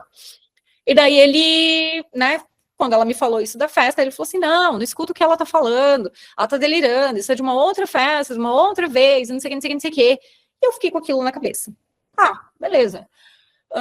E ele sempre foi muito, eu posso te provar, e ele fazia as coisas assim, se encaixar de uma maneira assim, muito surreal. Então, o tempo passou, né, fomos mais uma vez para o Paraná, passamos o Natal junto, Ano Novo junto, tudo muito tranquilo até demais. E daí veio janeiro, final de janeiro, a gente tinha uma viagem marcada no Nordeste. Fomos para o Rio Grande do Norte, passamos 7 dias lá, maravilhoso aquele lugar. Eu sou apaixonadíssima pelo Nordeste. E passamos 7 dias lá maravilhosos. Tipo, acordava, já ia fazer as coisas, e a nossa sintonia era muito, muito grande, assim. Então, a gente gostava das mesmas coisas, então tudo era muito natural, as escolhas do que a gente ia fazer no dia. Voltamos, né, de viagem, passamos o carnaval junto, né, e super de boa também. E daí, um pouco depois, uma mulher me adicionou no Instagram, e eu olhei, ninguém, né, em comum, não aceitei, recusei o pedido. Uns dias depois, essa mulher pede para me adicionar de novo. Achei estranho, não falei nada, recusei. Porque ela não me mandava mensagem, ela só queria ver, só me mandava solicitação. E daí, na terceira vez, eu fui e olhei no Instagram dela. Eu olhei, era aberto o Insta dela, não tinha nada, não tinha foto, não tinha nada. Mas daí eu olhei nas fotos que ela estava marcada. E quando eu olhei as fotos que ela estava marcada, essa empresa, esse salão de festa, que teve a festa daquela criança, do pequenininho, que a filha dele estava falando, marcou ela nessa publicação. E na foto estava a mãe do pequenininho, o pequenininho, ele, né, meu noivo, e cantando os parabéns. Inclusive, ele estava com uma camiseta que ele usou no Nordeste comigo. Falei, gente, de onde que tu tirou essa camiseta dele? Eu passei na van, eu adorei essa camiseta e comprei. E daí, quando eu vi aquela foto, eu tirei o print, mandei para ele, né? Ele estava no trabalho, mandei para ele e falei assim: agora você vai ter que me explicar. Mas até então, tipo, eu já sabia qual que ia ser a resposta dele. Eu decidi ir, mas eu fiquei com medo de te contar, porque, né? E realmente foi tudo isso que ele falou. Eu fui, porque daí ela me pressionou, mas realmente ele foi. E ele voltou muito cedo para casa. No dia da festa, eu sabia que ia ter a festa naquele dia. Ele estava, acho que era 7 horas da noite, ele já estava na minha casa. Então, tipo, ele falou, eu saí do trabalho, só passei lá, dei um beijo nele, eu tirei essa foto, foi muita infelicidade né, de ter acontecido, essa imagem ter sido marcada nessa postagem, não sei o que, não sei o que, não sei o que, mas eu não quis falar pra você, porque eu achei que você ia ficar chateada comigo por ter ido lá, e não sei o que, se sentir excluída, nanana. Até então, tá ok, tava uma coisa até aceitável, uma desculpa aceitável, mas não precisava dessa mentira, porque a gente já tava num período muito legal entre eu e ele. Então, poxa, eu fiquei, né, chateada, fiquei brava e tal, mas beleza, aquilo passou. Só que nisso, eu resolvi mandar uma mensagem para essa mulher. Eu mandei a mensagem para ela, falei assim, olha, eu não sei quem que é a senhora, mas foi através do seu Instagram que eu descobri que ele, né, mentiu para mim e que ele estava na festa da criança. Aí nisso ela me manda uma mensagem, ela pergunta assim, o que você é dele? E nesse dia, quando ela demorou um pouco para responder, tipo, um dia depois ela respondeu essa mensagem, eu acho que deve ter ido lá para os pedidos, notificações, não sei como é que fala. Ela me respondeu, eu estava no estacionamento da escola da minha filha. Eu estava indo buscar minha filha na escola, umas 5h40 da tarde, mais ou menos. E eu estava indo pegar ela e eu vi a mensagem. O que você é do meu filho? O que você é dele? Né? Aí eu falei, com a aliança de noivado na mão, eu falei assim, olha, eu sou namorada dele. Aí ela perguntou, faz quanto tempo que vocês estão juntos? Eu falei, 2 anos. Aí ela falou, pois é, eu tenho uma coisa para te contar. Ele é casado com a minha enteada e ela está grávida de 7 meses e é uma gravidez de risco. Aquilo, eu peguei o telefone, eu olhei e a única coisa que eu pensei no momento, eu sabia que tinha alguma coisa de errado. De certa forma, eu fiquei feliz porque todo aquele negócio que ficava buzinando na minha orelha caiu por terra. Eu falei, meu Deus, eu estava certo o tempo todo, né? Aí aquilo aconteceu, eu olhei e falei, meu Deus. Eu olhei para frente, segui o fluxo ali do estacionamento, peguei minha filha na escola e voltei para casa. E daí ela me mandou mensagem, ela falou, olha, eu só vou te pedir uma coisa. Eu gostaria que você não falasse nada para ele essa noite, porque ela tá em São Paulo, né? Fazendo uns exames porque realmente é uma gravidez de risco, e ela tá lá sozinha, e eu não queria que ela soubesse disso agora. E eu cheguei até você através de um detetive. Eles contrataram um detetive para ir atrás dele. E eu não queria que ela ficasse sabendo dessa forma. Então, eu gostaria que ela voltasse de São Paulo para a gente sentar, para eu poder sentar e conversar com ela. Se você quiser sentar e conversar com ela para ajudar a contar para ela também, não sei o quê.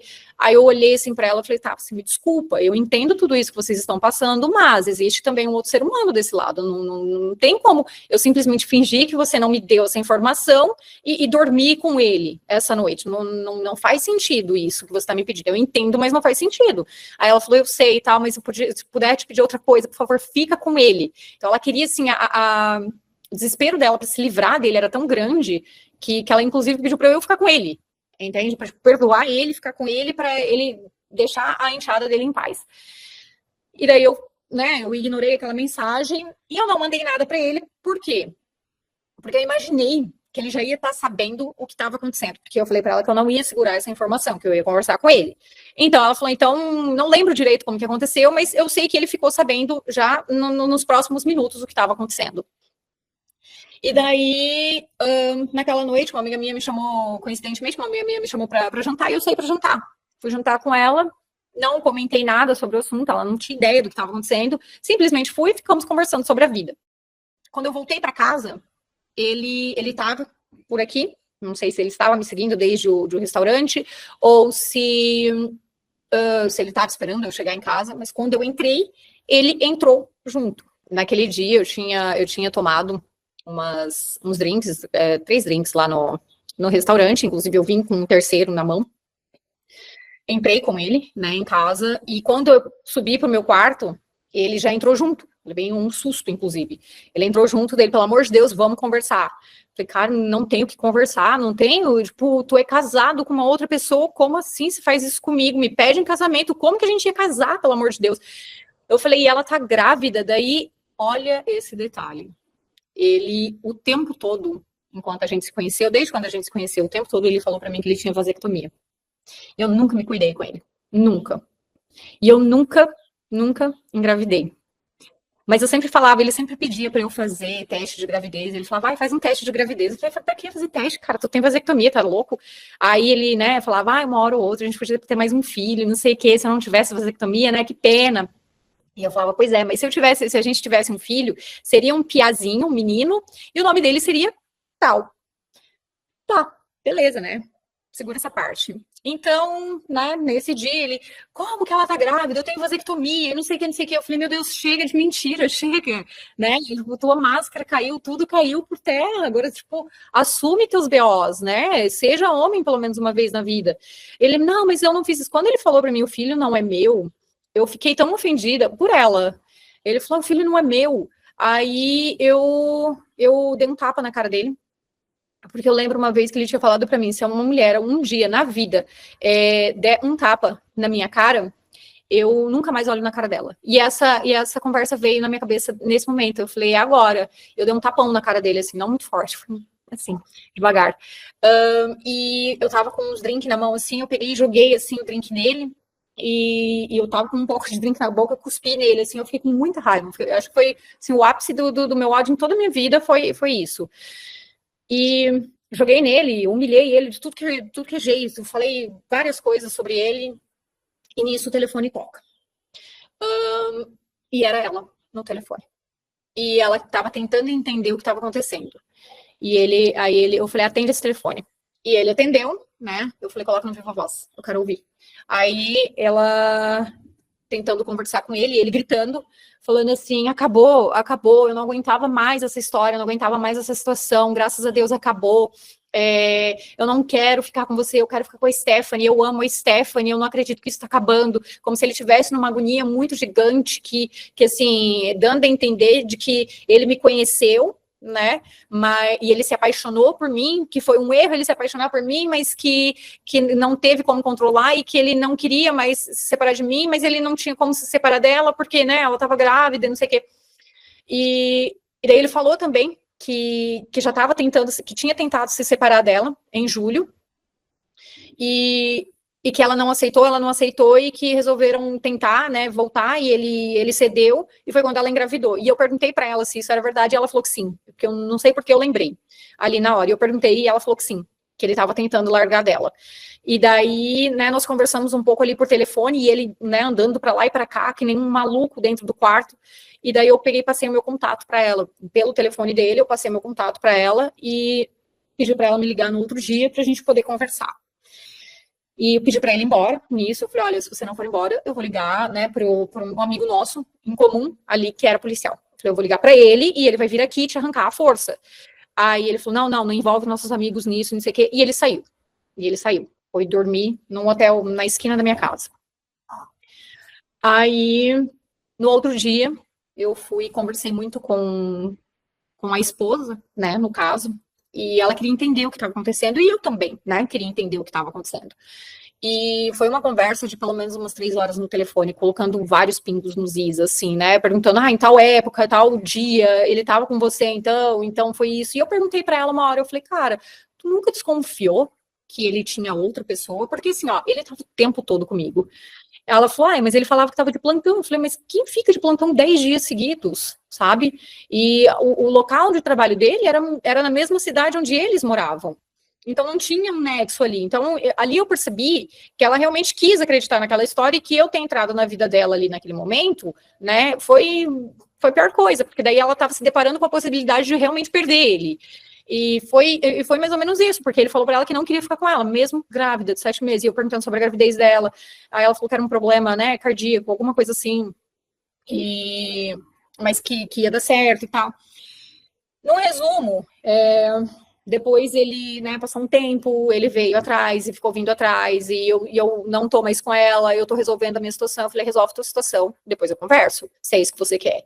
Porque eu gostava dele ainda, e querendo ou não, naquela confusão, e ele não deixava eu um dia em paz, né? Eles não vão deixar a gente em paz, nenhum dia, porque, né, se você deixa em paz, você já começa a perder ali a vítima, né? E daí um dia ele chegou e falou assim, olha, já tá protocolado o pedido da dissolução de união estável. E me mostrou. Então ele pediu, né, ali a separação, protocolou, foi atrás da advogada, né, ele mostrou tudo, e eu tinha acesso ao telefone dele, e eu tava sempre olhando. Então, né, aí ele mostrou, ele falou, pode olhar, não mudei a senha, não mudei nada, tu pode olhar, me deu o telefone na mão, catei o telefone, olhei tudo, investiguei, vasculhei assim na frente dele. E daí ele, depois de um tempo, uns dias depois, eu resolvi, né, voltar com ele. Agora eu pensei, meu Deus, depois disso tudo, eu acho que agora lavamos a alma e agora vai, né? E entramos, ele entrou em contato com ela, né, para estipular os dias de visita da criança, ela grávida ainda, da visita da criança, e falou para ela que nós estávamos juntos. E nisso ela tinha o meu contato, né? Então, às vezes, quando ela precisava mandar uma mensagem para ele, alguma coisa, e ele não respondia, porque às vezes ele estava no futebol, alguma coisa assim, ela me mandava uma mensagem, ela falava, Stephanie, pede para ele tal coisa, não sei, quando ele chegar em casa, tal. Então a gente estava com uma comunicação aceitável, assim, sabe? Humanamente aceitável ali, educada, né? A gente tinha essa cortesia entre nós. E depois disso, a criança nasceu. Ela foi para São Paulo, né, para ter essa criança, e ele não quis ir. Ele quis que eu acompanhasse ele até São Paulo, e eu falei que eu não queria acompanhar ele, né, porque não me cabia aquela situação. E ele falou que ele não iria também, porque ele estava se sentindo muito culpado, muito mal, e que ele não era digno de estar ali, né, naquela situação. E depois que a criança nasceu, a criança ela já foi direto, né, para UTI, e ele a todo momento mandando mensagem para ela, perguntando como estava a criança, e ela tendo uma comunicação ativa com ele, os dois tendo uma comunicação tranquila, mas eu sempre ali do lado, sempre, né, vendo como é que estava ali a comunicação entre os dois, não desconfiando mais, mas porque ele estava me deixando a par disso tudo. Uma criança, depois de 7 dias na UTI, ela infelizmente faleceu. E o mais curioso, o nome da criança era o nome que eu falava para ele, que eu daria para o nosso filho. Quem escolheu o nome da criança, eu não sei, porque eu nunca quis entrar nesse assunto com ela, que é um assunto extremamente delicado e eu acho que não seria legal, tá?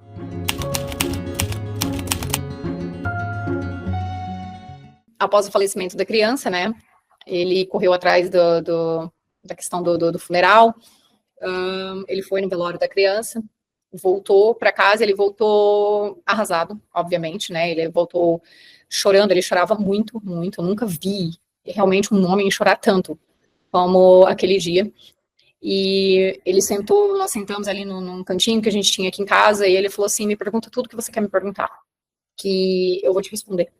E eu comecei a perguntar tudo, tal dia, tal hora, tal coisa, e ele me contou tudo, assim, eu senti verdade nele ali, naquele momento, que ele estava tentando realmente, de fato, ser um homem melhor e se redimir. Mas passou um tempo, né, foi esfriando essa situação, foi se acalmando, né, se assentando, ou aceitando, né, e um tempo eu já tinha uma viagem marcada para Disney, eu ia levar minha filha para Disney, e ele não tinha documentação, né, ele não tinha visto, e nisso eu, né, depois que eu tirei a documentação lá nos Estados Unidos, eu me naturalizei americana, e a minha filha é americana, meu filho é americano, então aqui em casa todo mundo é americano, o pai deles também é americano. Então, para mim é só marcar uma passagem, comprar uma passagem e ir, eu não preciso de visto, a gente não depende de visto, essas coisas, sabe? E ele quis acompanhar a gente, né? A gente estava num momento mais delicado da nossa vida, mais sensível, né? Sentimentalmente sensível ali. E ele quis acompanhar. Ele falou: quero acompanhar vocês duas nessa viagem. Falei: tudo bem. Porque o meu filho, ele não ia acompanhar a gente. Meu filho ia para Nova York com o pai dele, na mesma época. E daí eu falei: mentira, meu filho ia para Nova York em julho. E nós íamos para Orlando em março. Abril. E daí ele foi e tentou tirar o visto. E ele foi negado. Aí ele sempre me falou que ele ganhava uma quantidade de dinheiro ali bem significativa, né? E realmente o estilo de vida nosso, assim, era coerente com o que ele falava que ganhava.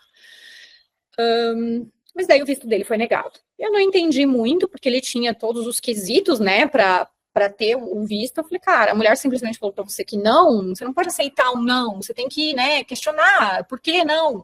Ele, eu não sei, falaram para mim que não pode e tal. Eu falei, tá, tudo bem. Aí, o que eu fiz? Eu remarquei a passagem. Então, de abril, eu remarquei a passagem para julho, que era o aniversário da minha filha. Aí eu falei para ela, filha, nós não vamos para Disney agora em abril, nós vamos em julho, daqui 3 meses, e vamos no seu aniversário. Ela, obviamente, chorou porque estava super ansiosa, né? Ela queria muito ir, mas ela entendeu depois. Ela é muito, muito querida. E daí, era o tempo que ele precisava para tentar o visto mais uma vez. E foi o que ele fez. Passou um tempinho, e ele foi e tentou o visto mais uma vez. Só que nisso, né, ele ia para Brasília para tentar o visto. A primeira vez ele tinha tentado em São Paulo, ele tinha tentado ou em Porto Alegre, não lembro. E daí, a segunda vez, ele tinha que ir para Brasília, porque era a próxima vaga disponível, data disponível. Ele tinha um voo para o outro dia, né? A noite anterior, ele foi trabalhar. Só que o carro dele estava não sei aonde, e ele emprestou acho que pro irmão dele o carro dele, e a gente estava só com o meu carro. Então, ele foi trabalhar com o meu carro, e foi do trabalho, ele saiu direto do trabalho, fez plantão à noite, saiu direto do trabalho, e foi para Curitiba, para pegar um voo para Brasília. Em Brasília, ele ficou na casa da minha tia, e foi tirar o visto. Minha tia acompanhou ele, ajudou ele tudo lá dentro de Brasília, levou, trouxe. E a minha tia era a minha confidente. Então, a minha tia, ela sabia de toda a história que já tinha acontecido. Então, a minha tia era a única pessoa que sabia de toda a história. Então, eles conversaram muito sobre tudo que tinha acontecido já. E depois, quando ele, né, tava voltando, a minha tia me mandou mensagem. Ela falou, Stephanie, ele realmente tá muito mudado. A minha tia, ela é cristã, então ela é muito boa, assim, sabe, de coração. E ela falou, olha, ele realmente está muito mudado, ele está muito disposto a fazer acontecer entre vocês, e não sei o quê. Só que nisso, o visto dele tinha sido negado mais uma vez, né? Porque você já sabe ali na hora se é negado ou não. Aí eu falei para ele, olha, você me desculpa, né? Quando ele chegou em casa, a gente conversou. Falei, olha, você me desculpa, mas eu não vou reagendar mais uma vez, remarcar essa passagem, porque o aniversário dela é muito sacanagem eu falar para ela que nós não vamos agora. Só que é bom eu ressaltar que dessa última vez que eu voltei com ele, até, né, essa viagem da Disney, em julho, eu já sabia de alguma forma, é igual aquela intuiçãozinha gritando, eu já sabia de alguma forma que a gente não ia ficar mais juntos. Mas que eu precisava estar com ele para superar, que seria mais fácil. Então, nesse espaço de tempo ali, eu sempre focava muito nas coisas negativas que ele fazia. Porque eu precisava ir me desvinculando dele. Foi certo ou errado, não sei, mas foi a maneira que eu encontrei para me desvincular dele. Porque eu estava pensando, nesse momento, eu estava pensando só em mim. Em mim e mais ninguém. Então eu focava nas coisas erradas que ele fazia, em qualquer mínimo de coisa errada, eu focava naquilo. Eu comecei a dar um pouco de indiferença para ele, a ser um pouco indiferente em relação a ele. Eu saía de casa, às vezes ele chegava em casa, tá, cadê tu? Aí eu mandava uma mensagem bem mais tarde, vim aqui na casa da minha amiga, esqueci de te avisar. Então, o que acontece, né? Porque, obviamente, o perfil dele é extremamente narcisista, mas numa pesquisa ele é um narcisista vulnerável, né? Que é o que sente as coisas, que ele realmente se apaixona, mas ele não consegue ter uma pessoa só. Então, o que acontece? Ele precisa da vítima, ele precisa sempre ter o controle sobre a pessoa. E eu comecei a usar esse veneno contra ele, o veneno dele mesmo contra ele. Eu comecei a dar indiferença para ele, eu comecei a mostrar para ele que ele já não tinha o controle sobre mim, que eu não me importava se ele estava ou não perto de mim, comigo. As nossas noites já não eram mais a mesma. As coisas, eu comecei a me desconectar dele, me desligar dele. E ele percebeu isso, ele falava, tu já não é a mesma, tu tá diferente. Eu falei, é porque eu tô engolindo essa situação, eu tô tentando digerir ainda essa situação e tal. Eu falava para ele, aí eu falava, você não acredita em mim, você precisa confiar em mim. Eu sempre jogava, tudo que ele sempre fazia comigo, eu começava a jogar com ele. Então, o que acontece? Eu comecei a me tornar menos interessante para ele, porque ele viu que ele estava perdendo o controle sobre mim. E o narcisista, quando ele perde o controle, perde a graça. Entende? Então, eu comecei a mostrar isso para ele. E eu comecei a me tornar uma pessoa meio que chata, porque eu já não era mais manipulável, entende? E daí eu fui para Disney. Quando eu cheguei lá, ele começou a me bombardear de mensagens. Porque você tá aí sozinha, porque você vai conhecer outra pessoa, porque isso, porque aquilo. Eu falei, meu Deus, eu tô com a minha filha na Disney. Quais as chances? Manda uma foto. Teve um dia que a gente estava na Universal, daí ele, me manda uma foto do teu dedo, tu tá com aliança. Porque nisso, né, quando aconteceu tudo aquilo, as duas alianças, as alianças eu joguei tudo fora. Aí ele foi e comprou uma aliança de namoro para nós, né, para recomeçar tudo. Mostra foto da sua aliança e não sei o que. Daí eu falei, olha, você quer saber o seguinte? Eu não vou falar com você até eu voltar. Porque tá insustentável isso, e eu não quero me incomodar com você não vai me incomodar. Eu não quero isso pra mim, e a gente conversa quando eu voltar. E desliguei o telefone, e foi realmente isso que eu fiz. Quando eu tinha que responder alguma coisa muito importante relacionada à casa, à rotina, aos cachorros, alguma coisa eu respondia. Sobre nós, sobre pergunta de como foi o dia, zero. Eu ignorei ele totalmente. Então, nisso, nessa semana, né, fiquei fora, e ele em casa, sozinho. Obviamente, né, ele teria todo o tempo do mundo para fazer o que ele quisesse. E eu, não conversando com ele, talvez aquilo era o paraíso, né? Porque daí ele poderia fazer o que ele realmente quisesse sem eu ficar cobrando ele. Daí eu voltei, né? Nós voltamos de Orlando e trouxe lembranças para todos, inclusive para os filhos do primeiro casamento e para o pequenininho do segundo, que já era ex ali, né? E que eu já tinha o contato dela. Daí eu peguei e mandei mensagem para ela, né? Uns dias depois que eu voltei, mandei mensagem para ela e falei: olha, eu fui para Orlando, não sei se tu sabe, mas eu comprei uma lembrancinha pro pequenininho e eu queria saber se eu posso entregar para ele, como que você se sente em relação a isso. E daí ela pegou e falou assim: eu posso te ligar? Quando ela falou, posso te ligar, eu já sabia que tinha coisa errada. E naquela noite, né, uma noite antes, a gente estava junto, foi de boa, né, e a gente já morava juntos, definitivamente, e daí ele saiu de manhã para ir trabalhar. E daí foi mais ou menos na hora do almoço que eu conversei com ela, umas 11 e pouco da manhã. E daí ela falou o seguinte no telefone: olha, ele me procurou, e ele falou que já faz uns 2 meses que vocês estão separados, e que ele tá completamente sem roupa, porque tu não deixou ele pegar as roupas dele ainda aí na tua casa. Eu falei, ele falou isso? Eu falei, pois é. Aí ela falou assim, mas vocês estão juntos? Eu falei assim, até onde eu sei, sim. Aí ela falou, não, porque a gente hoje de manhã, essa semana, na verdade, na semana, enquanto eu estava na Flórida, ela falou assim, a semana passada, né, nós fizemos terapia de casal. E, inclusive, hoje de manhã também nós estávamos numa terapia de casal. Eu falei, peraí, agora de manhã ele saiu da minha casa e ele falou que ia trabalhar. E ele estava numa terapia de casal com você. Ela falou, sim, inclusive você sabia que ele está com um telefone novo? Eu falei, sim, sabia, fui eu que trouxe para ele o iPhone. Aí ela falou, meu Deus, não acredito, então ele mentiu de novo e tal. Eu falei, tá, mas a pergunta é o seguinte, em algum momento tu pensou em me perguntar se a gente estava junto ou não? Você simplesmente acreditou na palavra dele? Aí ela falou assim, não, a gente não voltou, eu estou cogitando voltar com ele. Eu falei, tá, mas você está cogitando voltar com ele sabendo que a gente estava junto. Ela falou, mas ele falou que vocês não estavam. Eu falei, tá, mas você não tinha certeza. Então, nesse caso, tanto ele quanto você tá errado. Os dois estão errados nesse caso. Só que é o seguinte, daqui para frente, esse problema já não é meu mais. Esse problema agora é todo seu. Ele é todo seu. Aí ela falou, mas tem como provar que vocês estavam juntos? Eu falei, o que você precisa, minha querida? Ela falou, foto, mensagem, qualquer coisa. Eu falei assim, claro, eu vou te mandar tudo que você quiser.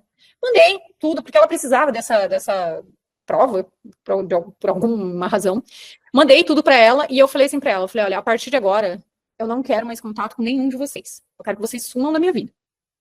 E daí eu mandei uma mensagem para ele, era meio-dia, por aí, mandei uma mensagem para ele, eu falei, só escrevi assim, some da minha vida.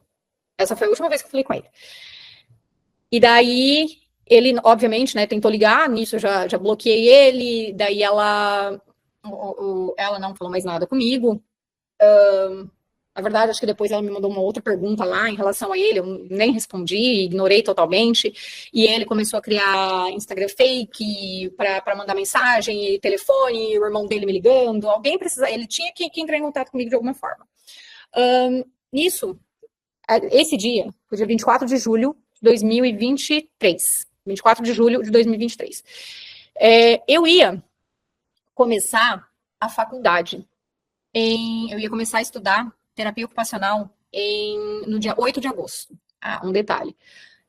Em dezembro do ano anterior, dezembro de 2022, eu vendi a minha metade da loja para o pai das crianças. Então, eu fiquei 6 meses em casa, né? Nesse tempo, eu fiquei 6 meses em casa, só estudando o que eu ia fazer da vida, tá? Me reorganizando mentalmente. Porque eu não queria mais aquele trabalho e já não estava mais, não estava mais legal. Aí, em agosto, né, eu começava a minha faculdade, por incentivo dele. Por puro incentivo dele. Ele que me incentivou a entrar na faculdade de terapia ocupacional. Então, eu tive exatamente 2 semanas entre o término e o início da faculdade. E eu olhei, assim, olhei no calendário ainda. Eu falei, meu Deus, tenho 2 semanas. É as 2 semanas que eu vou sofrer. Depois, esquece. E eu peguei essas 2 semanas, cara, eu falei tanto desse homem para todo mundo, eu contei a história, porque daí eu arrefecei, né? Daí eu já não me importava mais. Eu falei de cansar, assim, ó. E eu chorei, e eu bebi, e eu extrapolei, e eu, né, fiz de tudo, menos entrar em contato com ele. E qualquer coisa, ou responder ele, né? Porque ele tentava contato comigo ainda, eu não respondi. Ele teve meu silêncio total. Daí eu comecei a faculdade, terapia ocupacional, no começo de agosto, e comecei a me apaixonar pela profissão, né? Pela faculdade. E eu comecei a, então, fazer cursos de terapia alternativa. Que o primeiro que eu procurei, que eu me apaixonei, assim, pela teoria, né? Foi hipnoterapia. Então, nesse curso de hipnoterapia, eu aprendi uma técnica, que é uma técnica que chama ridicularização, que é onde você pega o indivíduo ou a situação, a memória ruim, e ridiculariza a pessoa, transforma aquela pessoa em algo muito ou engraçado ou nojento. Então, no meu caso, eu transformei ele em algo muito nojento. Então, todas as vezes que eu pensava nele, eu imaginava ele sorrindo, com os dentes assim, tipo, todo sujo, ele cheirando muito mal, porque ele era fumante, então ele cheirava muito mal, então eu comecei a criar um aspecto muito, muito nojento e asqueroso dele. Então, todas as vezes, isso é uma técnica da hipnose que você tem que fazer em transe, que aquilo funciona, porque todas as vezes que eu imaginava, que eu pensava nele, eu já não conseguia mais pensar nele da forma normal dele, eu só imaginava dessa forma que a hipnose criou, entende? Então, essa foi uma maneira também gigante de superação, né, que me ajudou. E depois de um tempo, né, isso foi mais em setembro que eu fiz esse curso. Em novembro, eu tive que ir para Nova York para resolver umas questões burocráticas, né, de imóveis que a gente tinha lá. E ele me mandou mensagem. Eu acredito que ele deve ter visto, né, que eu estava fora do Brasil, alguma coisa assim, e me mandou mensagem no WhatsApp perguntando se eu estava com os documentos dele, se eu estava com o passaporte dele, alguma coisa assim. Eu nem respondi. Aí depois, então, um pouco antes disso, um pouco antes dessa mensagem, ele eu conheci uma pessoa e eu saí, ele me convidou para jantar e eu saí para jantar com ele. Isso foi em outubro, mais ou menos. E eu saí, fui jantar com esse cara. E nisso, né, no jantar, a gente foi num barzinho e tal, e né, a gente se beijou, rolou uma conversa legal e a gente se beijou. E dentro do próprio barzinho ali mesmo. Quando a gente saiu do barzinho, o primeiro carro que eu vejo estacionado do outro lado da rua era um carro, assim, muito parecido com o dele, com uma pessoa muito parecida com ele dentro do carro, né? Isso eu fiquei um pouco apreensiva, porque eu fiquei com medo dele seguir a gente, mas esse cara, ele me deixou na frente da minha casa, eu pedi para ele esperar eu entrar, e ele iria esperar de qualquer maneira, porque ele é um lorde, e eu entrei em casa, tranquei toda a casa e mandei uma mensagem para esse amigo nosso policial. Eu falei, olha, eu vi ele em tal lugar, eu não tenho certeza, mas eu acho que tu tá de plantão dele? Tô, pode ficar tranquila, qualquer coisa tu me liga. Tá, beleza. Aí eu já me senti tranquila, porque o batalhão é aqui do lado de casa. Aí nisso, né, no outro dia, eu recebo uma mensagem desse tamanho, me esculachando inteira. Que eu não sou nada, que eu não sou nada para ninguém, que as pessoas só querem me usar, que eu não valho nada, que, né, que ninguém nunca vai me amar, que isso, que aquilo, um monte de coisa, achando, né, querendo me desmerecer, me jogar para baixo, porque dessa forma ele achou, né, que eu iria responder. Mas o que eu fiz, né? Eu tirei um print da, da, dessa mensagem dele, mandei para a mulher dele e mandei a resposta por ela. Falei, olha, se você quiser, mostra essa resposta para ele. Eu falei, olha, você não tem direito nenhum de falar assim comigo, né? Eu falei um monte de coisa, falei, me exclui da sua vida, por favor, permaneça onde você está, que é longe da minha vida, e apaga tudo que envolve, que remete a mim, pelo amor de Deus. Inclusive, apague uma tatuagem que você fez para mim. Uma vez eu fiz um desenho para ele e ele achou legal, era uma coisa, uma brincadeira nossa, entre nós, uma brincadeira interna, e ele foi e tatuou. Isso, ele tinha um braço assim que era metade todo tatuado, né? Então ele foi no meio dessas tatuagens, ele tatuou o desenho que eu tinha feito para ele. Eu falei, inclusive, apague essa tatuagem aí que você fez para mim. Aí ela ainda perguntou, ele tem uma tatuagem com você, para você? Eu nem respondi. Eu só falei assim, olha, eu quero distância de vocês dois. Distância. E daí, depois disso, né, mais fake, vindo atrás de mim, querendo puxar papo, o irmão dele me adicionando, amigos me adicionando, ex-cunhada, cunhada me adicionando, todo mundo me adicionando. Eu nunca aceitei ninguém. Aí teve essa mensagem enquanto eu tava lá em Nova York, perguntando se eu tava com o passaporte dele. Nunca respondi também, nem mandei mais pra mulher dele. Eu falei, foda-se, cada um do seu canto, eu não tenho mais nada a ver com esse povo. Depois passou um ano super tranquilo, não tive notícias dele, graças a Deus, nada. Esse ano, mas assim, sempre tinham fakes, né, querendo me seguir o tempo todo, mas nisso eu não imaginei que pudesse ser ele.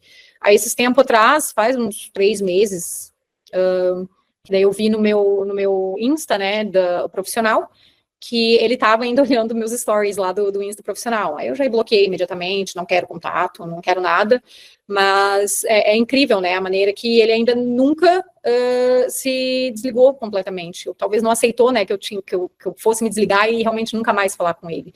Talvez o meu silêncio foi ensurdecedor para ele, né.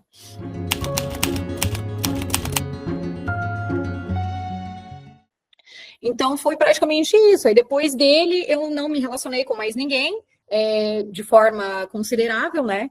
Tive, sim, um pouco de dificuldade no começo, de acreditar nas pessoas, fiz terapia, terapeuta precisa de terapia, fiz terapia, entendi muita coisa também depois.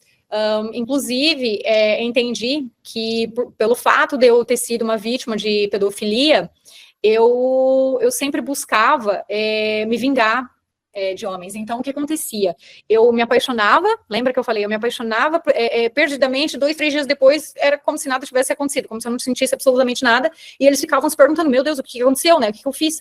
Só que no meu inconsciente, né, obviamente eu não fazia de propósito, mas o meu inconsciente era, tipo, vai lá, faz ele se apaixonar por você, e depois você se vinga dele. Tipo, deixa ele, a Deus dará, deixa, né, ele abandonado ali. Assim como você sentiu a sua criança, né, a sua adolescente ali, pré-adolescente, porque tinha 11 anos, se sentiu quando você foi essa vítima. E a gente sempre busca, né, o conforto no caos, porque é assim que a gente foi criada ali, né, moldada ali quando criança, quando adolescente ali, pelo próprio abusador, né. Então, eu percebi muito isso, e eu comecei a identificar que eu estava repetindo esse padrão depois da minha separação com esse último, né? Daí eu parei tudo, eu falei, meu Deus, não.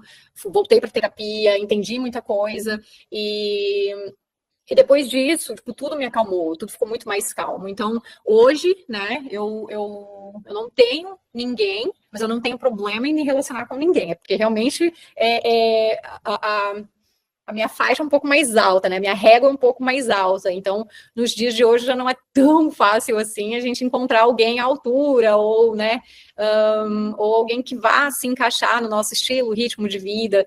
Mas problema assim, em me relacionar eu já não tenho mais, graças a Deus.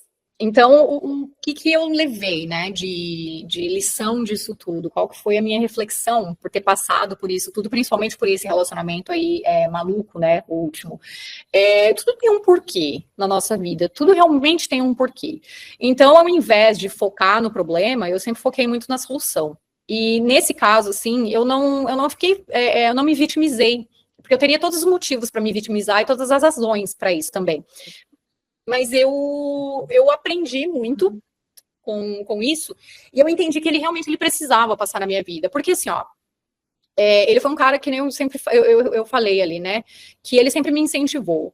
Então, a passagem dele na minha vida foi extremamente importante, porque ele me incentivou em tudo, principalmente na entrada da faculdade. Se eu não tivesse entrado na faculdade, né? Se eu não tivesse começado o curso de hipnoterapia, se eu não tivesse daí depois investido em mais outros cursos, eu fiz o curso de... Olha quão grande eu me tornei depois dele, sabe? Eu me senti, assim, um nada e eu fui crescendo.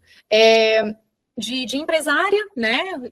Muito bem sucedida, graças a Deus, mas daí eu fui para estudante de terapia ocupacional, daí eu passei a ser terapeuta, daí eu fiz outro curso de hipnoterapia, fiz mais 2 especializações dentro da hipnoterapia, fiz 2 cursos de psicanálise, fiz 2 cursos de saúde mental, né? Depressão, ansiedade, em Harvard. Então, tipo assim, olha tudo que eu consegui alcançar por causa dele, entende? E não por mérito dele, mas por causa da passagem dele na minha vida. Então, às vezes, a gente foca tanto, né, nas coisas ruins que eles deixaram e fica pensando naquilo, se vitimizando, ao invés de olhar as coisas que a gente pode levar para a nossa vida e melhorar, e ser ainda melhor. A lição que fica é que ele realmente precisa passar, ele precisou passar pela minha vida, até por esse último tempo ali, ele precisou ficar na minha vida para eu saber, para eu conseguir superar ele com mais facilidade e conseguir fazer esses cursos, conseguir estudar, conseguir trabalhar, porque se eu não tivesse passado por tudo isso, se eu não estaria fazendo todos os cursos, né, que eu fiz, eu não estaria trabalhando como psicanalista e muito menos estaria fazendo esses vídeos no TikTok, que é onde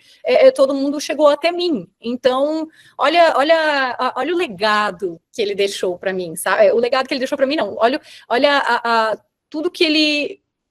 O chão que ele preparou para o meu legado, entende? E se eu pudesse dar um conselho para quem está passando pela mesma situação, para quem está se separando, confia no seu instinto. E não tenha medo, não tenha medo. Pensa todas as vezes que você achou que não ia conseguir, conseguiu. Pensa em todas as vezes que você achou que fosse muito difícil, mas foi lá e fez. Você não nasceu sabendo andar, você não nasceu sabendo falar e falou, andar de bicicleta. Então, tudo, um dia na vida, você conseguiu. Então, superar esse relacionamento vai ser mais uma coisa. Então, foca na solução, não no problema. E tem uma frase que eu amo muito, que eu uso ela praticamente diariamente, ela é como se fosse um mantra para mim. Toda vez que eu sou pega numa situação que às vezes eu acho que eu não vou conseguir, eu sempre penso, eu lembro dessa frase, que ela é em inglês, ela fala assim, ó, what you're not changing, you're choosing.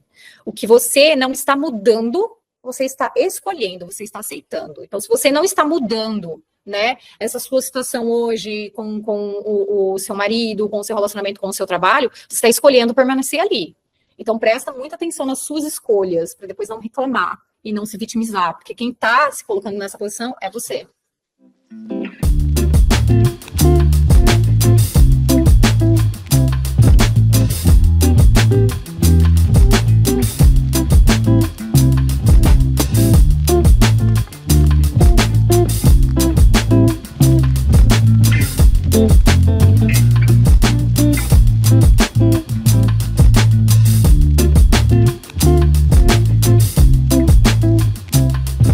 E aí, o que você achou da história da Stephanie? Comenta aqui para eu saber, compartilhe esse vídeo com todo mundo que você gosta. Lembrando que aqui é um canal de apoio e aprendizado com os erros do passado, portanto, toda participante merece todo o nosso respeito e carinho. Quer contar essa história de divórcio no nosso canal? É só preencher o formulário que está aqui na descrição desse vídeo. E a próxima história é da Tainá, que enquanto estava com a sua bebezinha recém-nascida no hospital, ele estava com a amante, imagina onde? Bom, você não pode perder, então já se inscreva no canal e ative o sininho.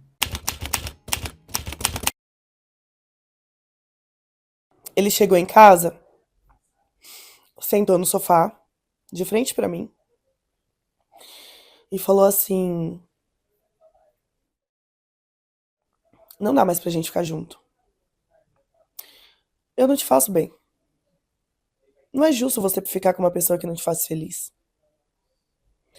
E eu não sei se eu te amo mais. E aí eu falava assim: mas você tá apaixonado por ela? E ele falava: eu não sei o que eu sinto por ela, mas eu sei que eu não te amo mais.